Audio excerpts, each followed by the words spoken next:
Hello everyone, my name is Tushar. Today I am doing a presentation of fatty liver cirrhosis, Monckeberg medial calcific sclerosis gross and microscopy. Fatty liver, or also known as hepatic steatosis, occurs due to accumulation of triglycerides within hepatocytes. Usually it exceeds 5% of liver weight, and it occurs when lipid uptake and synthesis exceed the liver's capacity for oxidation and export. In simple terms, we can say that normally what happens is free fatty acids are transported to liver where beta oxidation occurs, and then they are exported to the other body tissues. In fatty liver, either production of free fatty acids is increased, or in liver beta oxidation is decreased, or the export of these beta oxidized free fatty acids, that are lipoproteins, are decreased, which in the end results in accumulation of free fatty acids in the liver. This fatty change can be reversible if the causative stimulus is removed early. If it is not removed early, it progresses into steatohepatosis or fibrosis. The common causes are alcoholic abuse, metabolic syndrome, obesity, and type 2 diabetes. Now let's see the gross appearance of fatty liver. The fatty liver, grossly it is enlarged, yellow coloration is seen, greasy texture is seen. Enlarged liver, it is diffusely enlarged and it is heavy due to widespread lipid accumulation. Characteristic yellow to pale yellow discoloration of liver parenchyma is caused by fat deposits within the hepatocytes. The cut section reveals greasy, oily texture with a smooth surface. Fat droplets may be visible on the cut surface, and it has rounded margins. Now let's proceed to microscopy. The microscopic features are: the hepatocytes are distended with lipid vacuoles, and they displace the nucleus to the cell periphery. We can see two type of steatosis, that is microvesicular and macrovesicular. Both of these happen near the central vein and portal triad. We can do HNT staining and we can visualize, as we can see here, there is microvesicles and macrovesicles. In macrovesicles, there is a single large vacuole displacing the nucleus to the periphery. In microvesicles, which is the lesser common pattern, in which small vesicles are present of containing fat droplets. These all are present in near to portal triad and central vein. The points we have to look into is the presence of macrovesicular steatosis and nucleus displaced to the periphery. Fatty cysts near the central vein. We can visualize here the macrovesicles and microvesicles, and this is the portal triad, and here we can see the central vein. Moving on to the next one, cirrhosis. Cirrhosis is an end-stage liver disease. It is end stage of chronic liver disease characterized by diffuse hepatic fibrosis and conversion of normal liver architecture into structurally abnormal nodules surrounded by fibrous bands.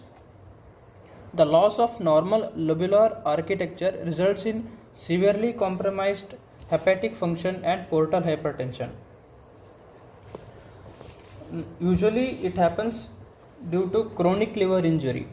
The chronic liver injury results in inflammation This inflammation is after inflammation, healing by fibrosis occurs, and due to healing by fibrosis, collagen and fibrin deposition occurs. This leads to distortion of vascular architecture. Also, regeneration of hepatocytes also occurs. This distortion of vascular architecture results in portal hypertension, and portal hypertension finally leads to liver failure. The damage is considered irreversible once it is established. Early identification of underlying causes is essential.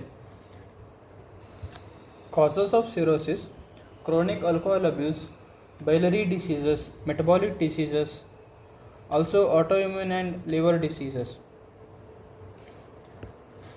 Now let's see the gross features of cirrhosis. In gross features of cirrhosis, let's see three things, that is surface and texture, nodule size and nodularity pattern. In the nodular surface is firm and tough texture due to diffuse fibrosis replacing normal parenchyma. The fibrosis is diffuse, that is, it's not confined to a single region. As we can see here, the fibrosis is, the micronodules are dispersed throughout the surface of the liver, and the nodule size that we see here, it can be micronodular or macronodular, or it can also be mixed. In micronodular, it is usually less than 3 mm, and macronodular, it's more than 3 mm of diameter.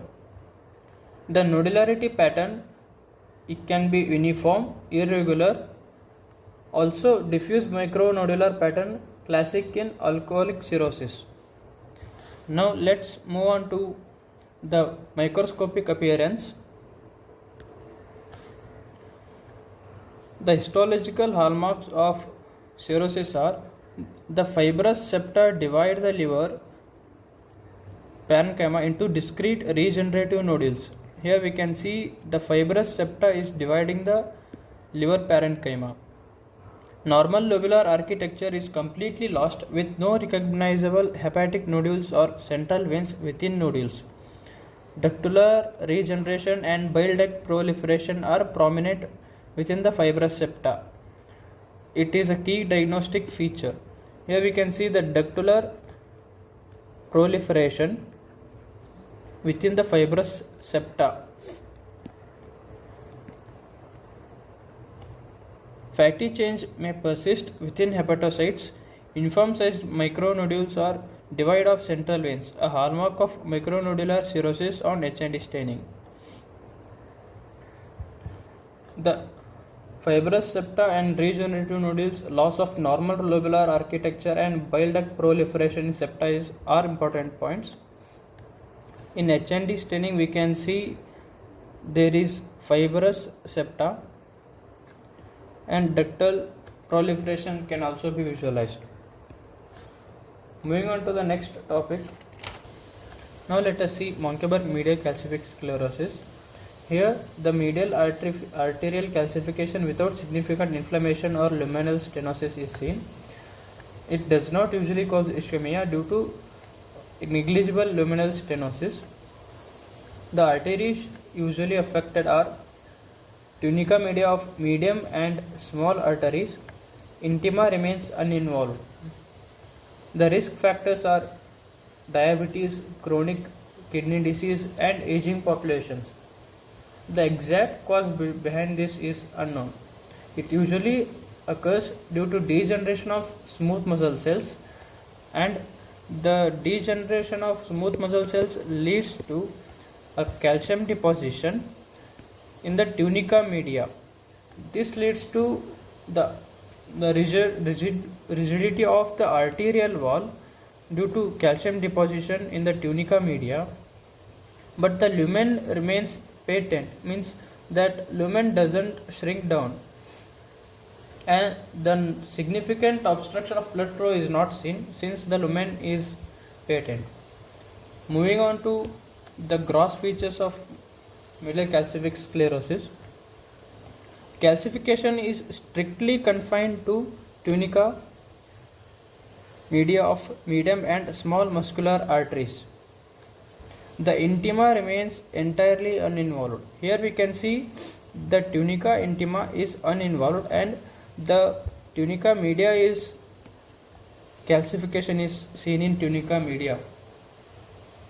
Distinguishing this condition is important because this separates it from atherosclerosis.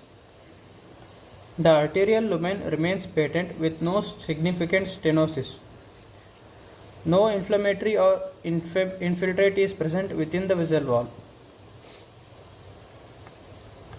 Here we can see the lumen is patent, tunica media is only affected, tunica intima is spared, and tunica adventitia is also spared. This is the calcification. Basophilic calcium deposits are seen here. We can see over here. These all are basophilic calcium deposits, and it is usually asymptomatic, seen incidentally on X-ray. It is not a problem causing mechanism, so it is usually seen on X-rays. Grossly, it is seen as multiple white chalky rings, and beaded appearance is also seen. At last, let us see the summary and key takeaways. Fatty liver.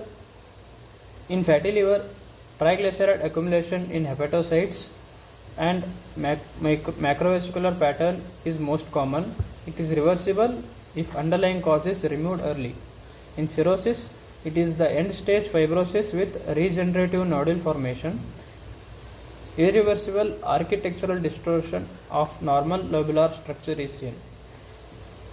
In medial sclerosis, medial arterial calcification confined to tunica media and the lumen remains patent with no significant inflammation. These all points are important. The gross and microscopic correlation is essential for accurate diagnosis and guiding clinical management of all three conditions. Thank you everyone.